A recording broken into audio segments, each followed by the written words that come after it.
right.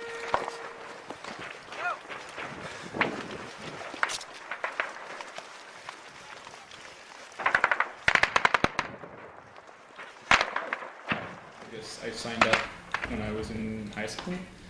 I could do it part-time while I was going to college. So a friend and me just kind of thought it would be fun to, put on a uniform, and we saw the movies and things like that. So we just sort of did that, and then I made some really good friends. And I joined in 2002, so that was just after 9/11. Things were starting to ramp up, but we had no idea that Canada would end up in Afghanistan the way we did.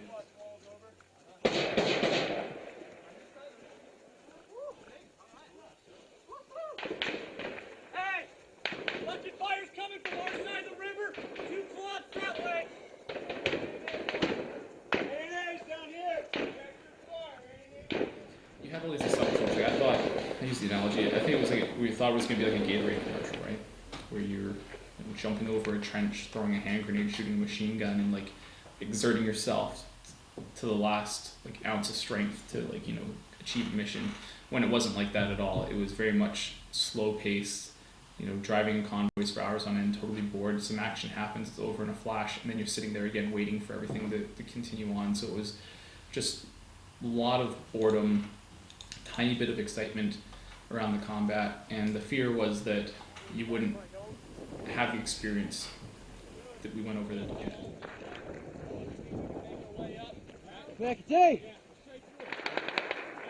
Yeah, there was some things that impacted me from Afghanistan, and there's things that I did because of that. And the one that I was the most clear to me was the emotional numbing.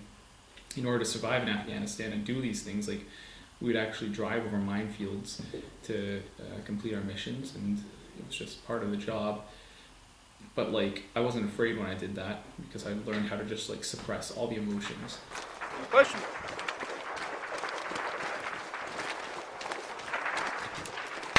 One day driving through Kandahar City, I stopped and we were near the Saraposa prison. The prison was embedded, like many prisons are, on the outskirts of the city, but still in the populated area. I looked at all the people going about their day at the market. The next day, I drove through that same area. The Taliban had decided to break out some of their fellow fighters in the prison. They attacked the city on one end while ambushing the prison on the other. To break into the prison, they filled up a water carrier full of explosives and detonated on the wall. It successfully broke down the wall and leveled 3 city blocks at the same time. The people I'd seen the day before were all dead, and this was just one day in Afghanistan. I remember sitting inside the vehicle that day after looking over all the carnage and destruction around me and saying, I just wish I could find one of those bastards and do something about this. I wish I could get out of my vehicle, I could go help rebuild, I could go give first aid, I could go do something. But there was nothing for us to do. Our mission was to guard the supply convoy from point A to point B, and I felt helpless and trapped in that moment. There's the acceptable emotions for a man, sort of anger. You can express that by fighting or by yelling, and that's about it. The rest of the emotions are kind of said to you in the military context again. That's your personal problem. You bottle that up inside. Don't go telling other people about it, because you're weak if you do. It's something that is obviously an issue from the military, but it's also something that's just kind of generally in the population, especially depending on people's backgrounds. From a very British background, people bottle up their feelings, they don't talk openly about it, and that's where my father immigrated from England, so that's part of our family dynamic. And even just in our community, there's that whole stigma around boys don't cry. So you can tell a war story, but if you start talking about your feelings around that war story, people tend to get pretty uncomfortable.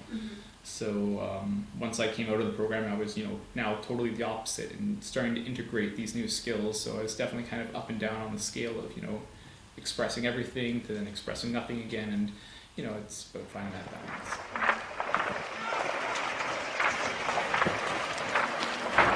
Here it comes.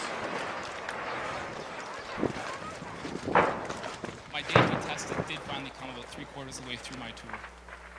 My job that day was to guard the front gate of Kandahar Airfield, and as I did that, a person came up on a bicycle, dressed all in black. This is a typical fatigue for the Taliban to dress in. I remember raising up my rifle as they came closer. looking right at them, center of mass, just like we've been trained. They came up to our gate, they passed the first set of signs, they passed right through the big lights that say stop, do not enter, came in right for me. There was one barrier left between me and this person on this bicycle. As my rifle was raised, I pulled the trigger, I felt the slack go out of the rifle, you can hear a click just before the round is released, and as I looked into that person's eyes, I realized they were a kid about 12 years old.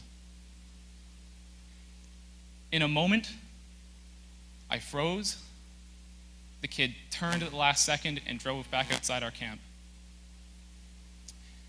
In that moment, I saw myself in the kid's eyes, and I knew if I had pulled that trigger, I would have been killing that boy inside me once and for all, and then I'd finally become a man.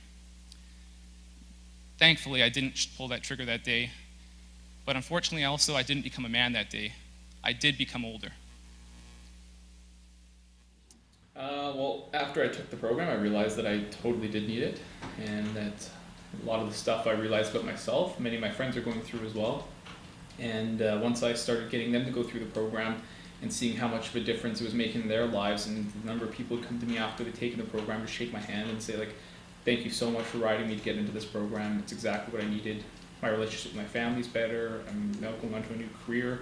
All those sort of things were continually told to me, and I got really excited, and it just became, a passion over time.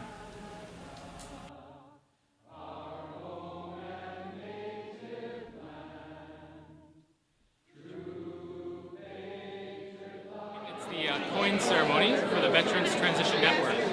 The Veterans Transition Network delivers a 10-day counseling program for Canadian Forces veterans. Tonight is commemorating each of the veterans who graduated through the 10-day program's achievements. So the veterans who've gone through this program any time over the last 15 years are joined here tonight to receive this coin from Senator Romeo Dallaire. I am receiving a coin. I completed the 10-day program after I served in Afghanistan in 2008 with Canadian Forces.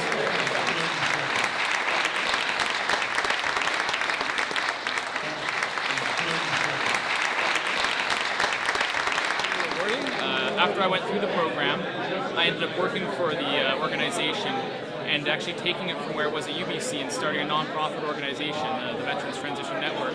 So it's an organization I now run, and through all the work I've done, we've brought this program to other veterans. Many are here tonight, so it's very rewarding for me to see a lot of the people I've gone through the program with and helped get into the program over the years, see them again, see how they're doing, and meet their families for sometimes the first time.